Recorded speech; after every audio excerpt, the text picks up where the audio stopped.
So I just want to remind everybody very, very quickly that we are going to be meeting at Salt Lick Barbecue this Thursday evening, 6 o'clock. If you want to show up, please show up. We'd love to meet each and every one of you.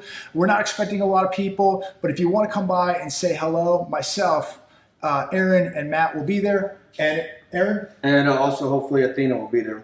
But the address there is 18300 FM 1826 in Driftwood. So again, 18300 FM 1826 in Driftwood, Texas. So if you're bored, you want to come out and say hi to us, we'd be more than honored to shake hands and say hi. See y'all there. So it's 4:20 a.m. Just got dropped off. The Uber driver was a nice guy, interesting. He's an appraiser, real estate agent, loan officer, and he's an Uber driver. And he was telling me that the business is absolutely dead.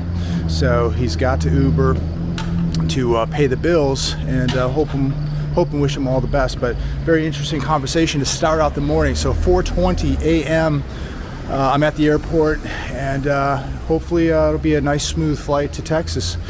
But that tells you right there, just talking to people like an Uber driver, you know, they have their finger on the pulse of what's going on. But here's a guy, real estate agent, appraiser, loan officer, and he's Ubering. So the real estate market in the industry is getting absolutely crushed, and it's just the beginning. But this is how the day has started out at 4 o'clock in the morning. All right, so look who showed up.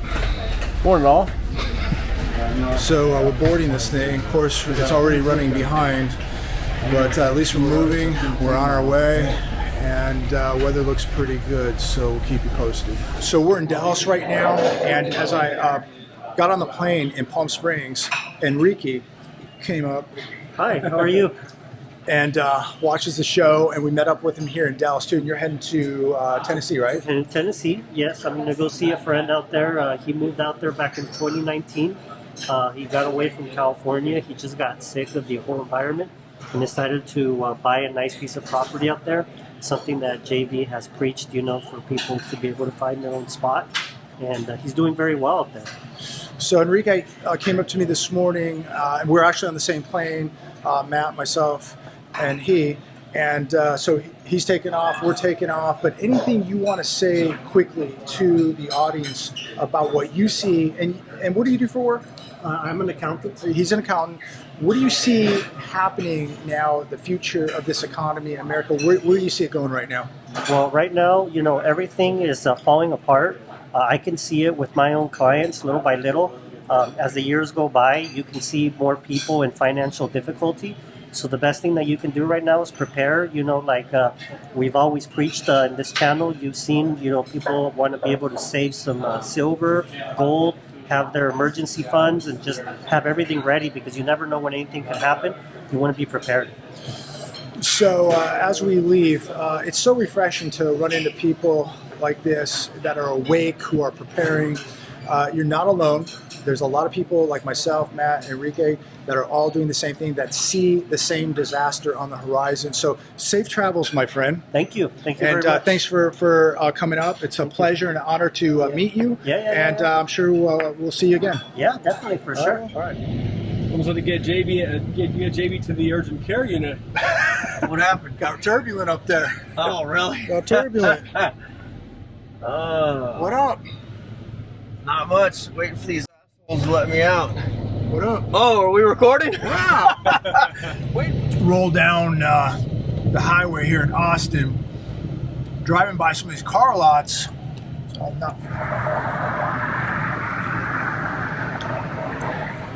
Dodge, Ford, a lot of cars on the lot. Aaron, what have you noticed out here in the Austin area or Texas as far as the car lots? I know a year ago you said they were empty. My area, they are filling up. What's going on out here?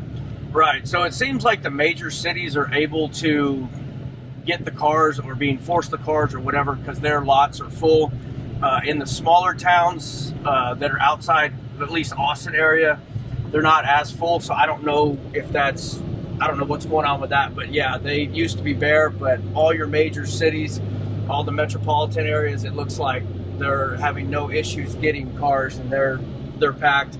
And I've started noticing on social media and stuff like that, they're offering a lot more deals, incentives to come get these vehicles moved.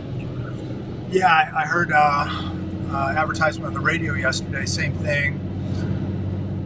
Now we've got auto delinquencies at 7.3%, I read yesterday, and you've got credit card delinquencies at 7.2%, and this can only get worse with the direction of this economy. So really quick, I know we've been here for about 10 minutes, but what are you seeing as far as the economy?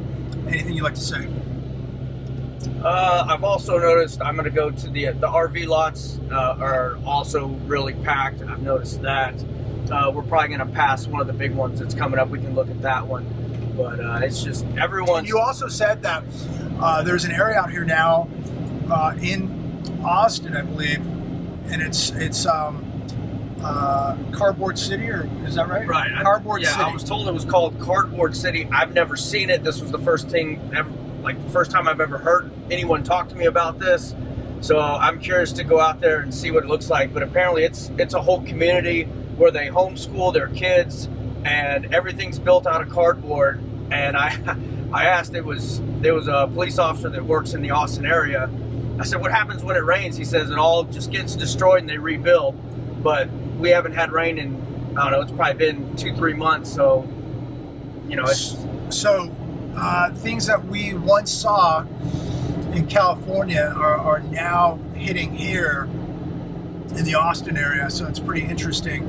Car lots are filling up, cardboard cities, tiny homes, so it's going to be an interesting week out here in Texas. Anything else you'd like to add? I've just noticed that everything that used to be your luxury items or stuff that aren't, you know, that were considered, I don't know, what is that, just toys and stuff, it's all stopped. People aren't spending money on the boats, the RVs, the big diesel trucks, all that. This stuff isn't moving. So, all right. So we are now at one of your favorite stores, Walmart. Certainly not one of my favorites, but we had to get a few things, and this store is in the location that we're in near San Antonio. But while we're here, I'm here with Aaron, here with Matt. Big screen TVs, 55-inch TVs, $298, and just look at the piles of these televisions here at Walmart. Another one right here, $248 for a 48-inch, and there's just piles of them. Piles of them.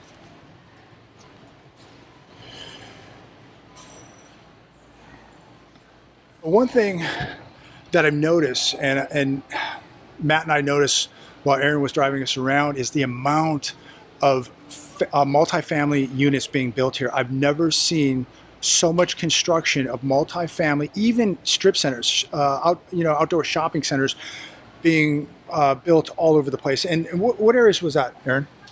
We went through San Marcos, we went through New Braunfels, we went through the Austin area. Okay. Pretty much I-35 corridor. Right. And so, Matt, you'd have to agree, this is a lot of construction. I mean, there's new home construction, multifamily construction, commercial, and huge amounts of massive warehouses. Yeah, it reminds me of like 2008, 2007 in the desert when everything was exploding. I mean, every corner here is new construction, foundations.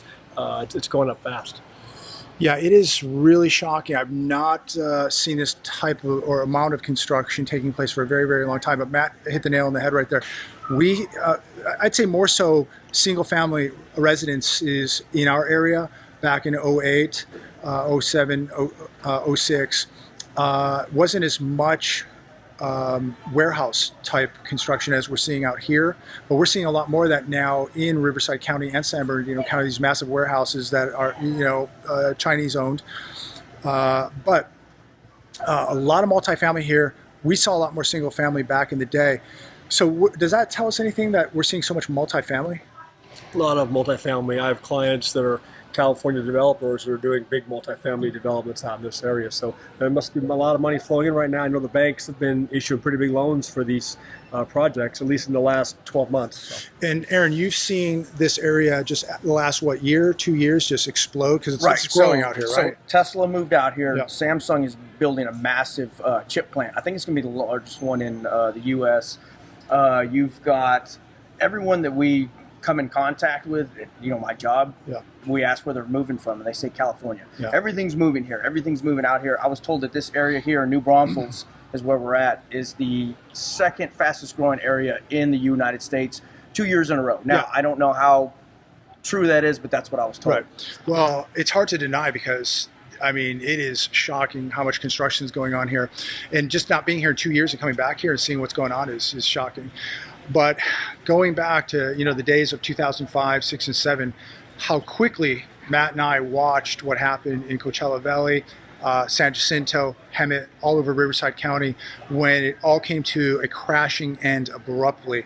And so how fast can this end, Matt? Quickly, we're telling Aaron, you know, it reminds us of California several years ago. Said, hey, you know, he's talking it's going to stay, it's going to be sustainable. We'll see. I mean, there is a massive amount of family-style restaurants going up Huge. around all of this multifamily housing. A lot of warehouse space going up. We'll see if they can fill it. You know, another thing too is when you look at the debt to income ratios, how in the world and how long can people continue paying 30+% or 40, even 50, 60% of income towards rent, towards a mortgage before it's game over? No, I'm sorry, I missed the question. Sorry. How long can people keep going paying 30, 40, 50 Well, they're making less money. Yeah. They're paying more for everything, so it's not sustainable. Yeah, here or anywhere. or anywhere. And so, Aaron, what would you say a lot of the jobs are that are coming out here? There's a lot of tech that's coming out here. okay. Yeah, I mean, these are going to be good paying jobs, Yeah. I believe. Yeah. But the thing is, I've been living in this area for the last, pretty much last 35 years of my life, and Yeah. this area has continued to grow and Yeah. grow and grow. But the last couple of years, it's just exploded. Yeah. Right. Yeah. But So. it always goes like this, right? Yeah. Right. It always. Yeah. It. You know, watching what happened in 2007 and a lot of the homes that I had sold. I mean, I sold $14 million of homes in 2007, and you know, even to this day, that's still a pretty decent amount of money, even to this day. But $14 million. Within 6 months, it was game over. How quickly it all came to a roaring end. So, yeah, just like Matt said, watching this take place and how quick it's all going up and the amount of money that's being borrowed, mainly from regional banks, how quickly this can turn into a nightmare. Hopefully it doesn't happen. Hopefully this will be one of the pockets that survives and holds off and does well. I mean, we certainly don't want to see people get hurt, especially people who've come out here to escape places like California. But it's shocking to see the amount of restaurants, the strip centers, the warehouses, the multifamily, the single family, and all that going up. But go ahead, Aaron. So I think what's going to happen, though, unless it just completely falls apart, like y'all were talking about, everyone is leaving other areas that are super expensive. They're moving here. Yes, they're driving our prices up. But so this place, I don't think this area is not going to get devastated as much because you've got everyone that's moving away trying to get. So it's the other places that I think What's are really what's gonna minimum get. wage here? I think it's the $7.75, but no one pays that. Look, I don't know. The continued success of these projects is going to also hinge on whether or not these banks are going to continue issuing loans. Liquidity's obviously drying up, I think, around the country. So you might see a lot of building now, but it could come to a stop quickly if even the regionals start pulling the money back. They stop funding construction loans. So we don't know. You and I were talking earlier today. You can see it on people's faces. People look worried. Are you continuing to see the same thing? You agree with that? Short tempers a lot. I was telling you, I see just a lot of people just they don't look generally happy, but they're short tempered. A lot more just people on the road that are very impatient. I'm kind of noticing that just personally, day to day. Yeah. Aaron? Yeah. I mean, there's road rage all over the place. Yeah. It's just, people are hurting. Yeah, but people are typically, I will say, much nicer here in Texas and parts of the South, no doubt about it. Now, real quick, we walked through the Walmart here, nothing too shocking. A lot of televisions piling up, a lot of electronics piling up. People look like there's more people over in the grocery section than there is over here in the clothing and electronics section. I think we're going to continue to see more people have to make a very, very serious choice here. Do they buy food Do they buy electronics? Do they buy big screen TVs? Do they buy sporting goods? Do they buy computers? Or again, do they buy food? Well, all your what is it, discretionary spending? Yeah. It's pretty much out the window. Gone. For I mean, unless you're making a good salary, all that's so Right. it's you're not buying new vehicles, TVs, that kind of stuff. Right.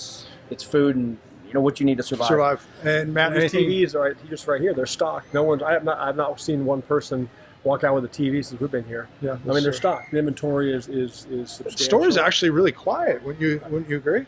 Store is very, very quiet over here. That's why you Everybody's see all these price markdowns. Look at the prices on these huge TVs. But look at this. You can get a 55-inch TV. What was it? 255? 248. 248. And I'll tell you what, Best Buy's even giving better deals. They're selling Samsungs for $248, $49. So, anyways, I wanted to just check in with everybody, get you up to date with what's going on. We have a lot of things planned, and we're going to continue with our journeys. But just want to show you, look, really quick, let's just walk back here real quick. I mean, there's just stacks of TVs back here. 65 inches for $598, 65 for $628. You got TVs, box loads of them. And a couple years ago, when everybody had that stimmy money, they were fighting over these things. Now they can't give them away. Yep. So anything you wanna leave us with? All right.